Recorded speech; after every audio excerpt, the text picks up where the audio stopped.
Whenever I tell friends that I play the ukulele, everyone immediately thinks of Hawaii as the birthplace of this unique instrument. However, that's not where the ukulele was created. That distinction goes to the island of Madeira, which is found in the eastern Atlantic off the coast of Portugal. Matter of fact, Madeira belongs to Portugal as well. Now, according to Ukulele magazine, the Portuguese invented a four-string instrument called the machete. By the middle 1800s, Madeira was burdened with poverty and unemployment due to the collapse of the wine industry there. At the same time, sugarcane plantations in Hawaii were in need of laborers because native Hawaiians were dying off due to disease. Sugar planters searched worldwide for needed workers and found a willing population in Madeira who saw a new opportunity in the far Pacific. Upon their arrival in Hawaii, the Portuguese celebrated their new home with music accompanied by the machete. Among the new arrivals was Manuel Nunez. After he and two other Portuguese immigrants completed their 3-year contract with the sugar plantation, they sought jobs in the furniture business. Around 1885, Nunez opened his shop selling furniture and musical instruments. It was thought Nunez began making instruments as a side business to earn extra cash. No one knows for sure who invented the ukulele, though Nunez claims he did in newspaper advertisements and on the labels of his instrument. The ukulele as we know it may be a hybridized instrument of the machete and a 5-string instrument called the razo. The razo had a G-C-E-A tuning minus the low D string. All early ukes were made from Hawaiian koa wood, prized by the Hawaiians for its eggshell-thin bodies and wonderful sounds that they made despite their very small size. The proper pronunciation for ukulele is ukulele, and how it got its name is another conundrum. The Hawaiians had the word ukulele before the instrument came into being. According to an 1885 dictionary, ukulele is defined as cat flea. The locals and my dad used to call bugs ukus, and that refers to jumping fleas. And there's a little tuning phrase that goes along with the strings. G-C-E-A sounds like this. My dog has fleas. Manuel Nunez taught the art of ukulele making to several apprentices, one of which was Samuel Kamaka.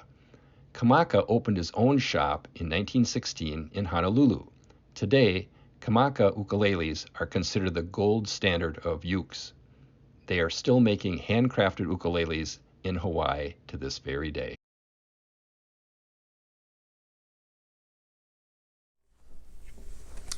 Well, this is the little ukulele that started it all for me.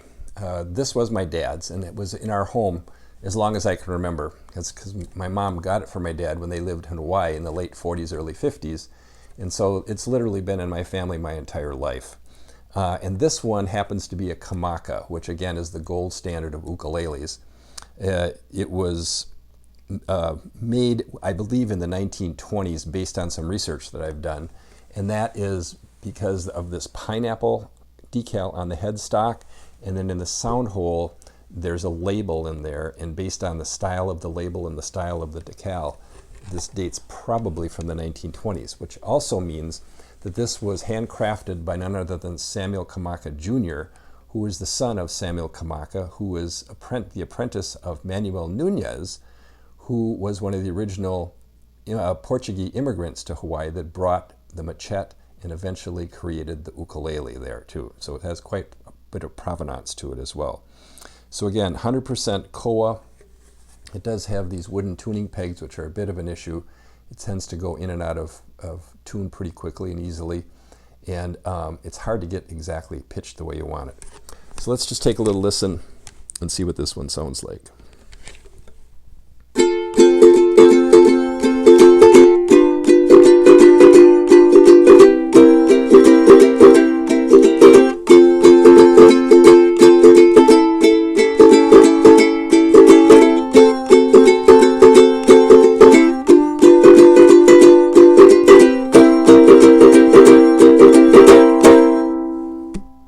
Very nice sound, really good sound projection, clear tones.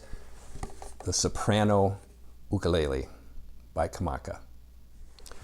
Well, after trying to play my dad's soprano ukulele and having it go in and out of tune all the time, I was getting a little frustrated. Plus, the fingerboard here is really small, and it's hard to get your fingers in to get some of the chords. And so I decided to spend just a little money and go out and buy myself an ukulele. It's a slightly bigger one, and this is the concert size.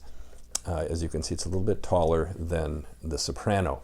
And this one is a Cordoba brand, and oddly enough, made in Portugal.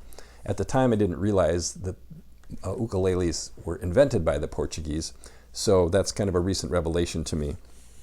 This particular concert size one is made out of mahogany, which is another very fine wood for instrument making as well. This one has a pretty abalone inlay around the sound hole and has a nice bright tone to it.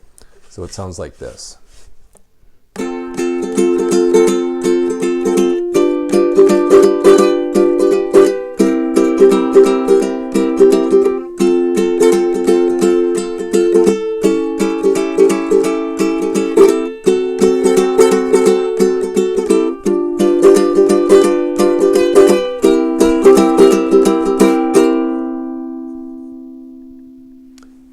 So that's the sound of the concert size Cordoba ukulele. My next ukulele is a tenor size, and you can see this is much bigger than the soprano and a touch bigger than the concert size as well. And this one too gives you more room on the fretboard to get your fingers in there to hit the right chords, hopefully. This one is a kumu, which is, again, handmade in Hawaii on the Big Island in particular. This one also has abalone inset around the sound hole and on the fretboard as well, too. And it has the nice tuning gears, too. This is a beautiful instrument. And it's made out of koa, again, the Hawaiian wood. So this one has a wonderful sound to it as well. So let's give this one a listen.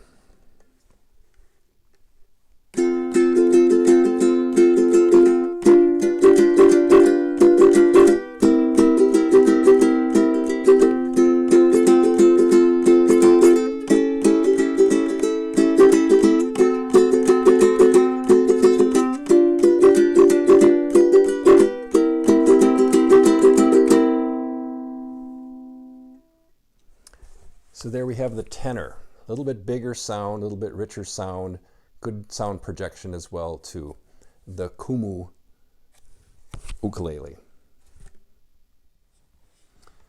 The next ukulele I have and want to show you is also a tenor size, but you'll notice this one looks quite a bit different. This one is called a resonator. And instead of a sound hole, it has this metal plate on it, and inside here are two metal cones. And what this does, it amplifies the sound, so it has quite a loud sound as well. So if you really want to stand out in a group when you're playing together, get yourself a resonator, and this one will do it.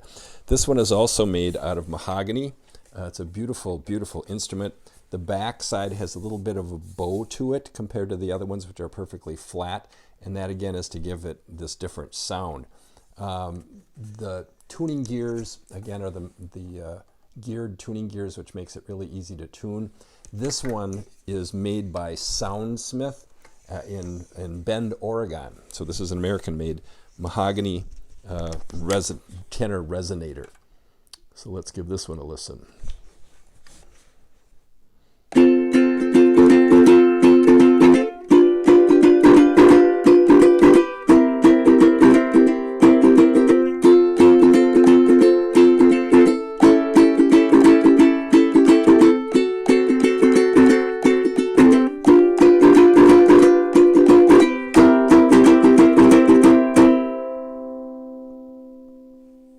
Doesn't that have a nice sound?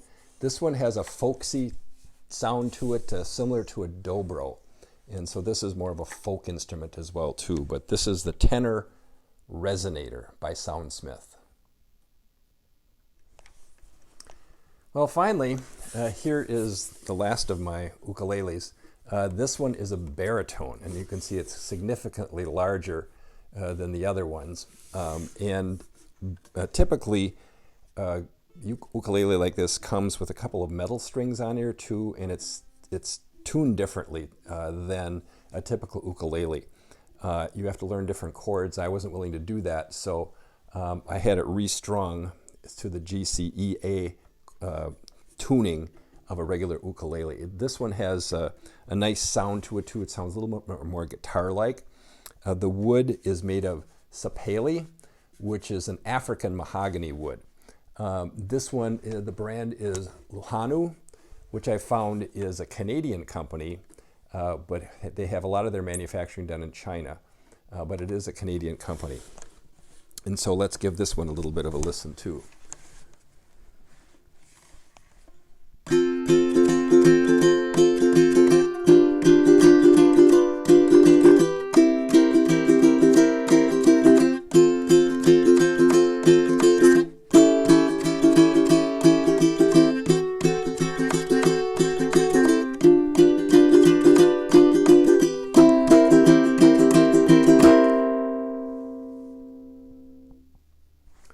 So there we have the baritone ukulele by Luhanu. Well, that's it. I hope you enjoyed learning a little bit about ukuleles today, all the way from the small soprano to the big baritone. And I'm going to finish off with playing on the tenor again. It goes like this.